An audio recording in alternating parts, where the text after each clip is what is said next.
डहाणू तालुक्यातील शेनसरी गावात 2023 पासून केशवसृष्टी आणि रेमी कंपनी यांच्या माध्यमातून राबविण्यात आलेल्या सोलर पॅनल पाणीपुरवठा योजनेमुळे शेतकऱ्यांचे जीवनमान बदलले. पाणी उपलब्ध झाल्यानं शेतकरी मोठ्या प्रमाणात शेतीकडे वळले असून गवार, मिरची, काकडी, वांगी, भेंडी यांसारखी विविध पिके घेतली जात आहेत. या योजनेमुळे आदिवासींचे स्थलांतर थांबले, शेतीतून उत्पन्न वाढले आणि त्या उत्पादनातून मुलांचे शिक्षण व कुटुंबाची उपजीविका सुलभ झाली. शेतकरी आता मालकासारखा आत्मविश्वासानं आणि आनंदानं शेती करताना दिसत आहेत.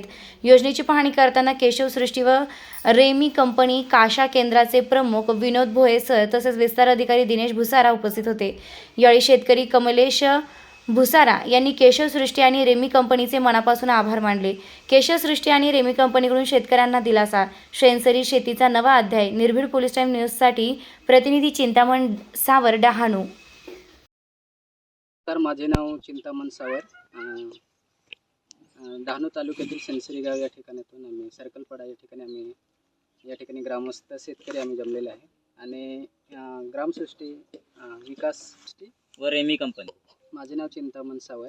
केशवसृष्टी या योजनेमार्फत पाणीपुरवठा पॅनल योजना आम्हाला त्यांनी राबवली आणि पॅनल योजना राबवल्यापासून आम्हाला या ठिकाणी 3 वर्ष शेतीच्या कामामध्ये आम्हाला त्यांनी सहायता केला, मदत केला आणि जे आमचे स्थलांतर होते, आमचे पाड्यातील आमच्या गावातील लोक जे बाहेर जाऊन काम करून आणि येत होते, त्यांना या ठिकाणी सोयीस्कर शेती एक पूर्वक आम्हाला जोडधंदा त्यांनी मदत केली म्हणून आम्ही त्यांचे केशवसृष्टीचे आम्ही आभारी आहे.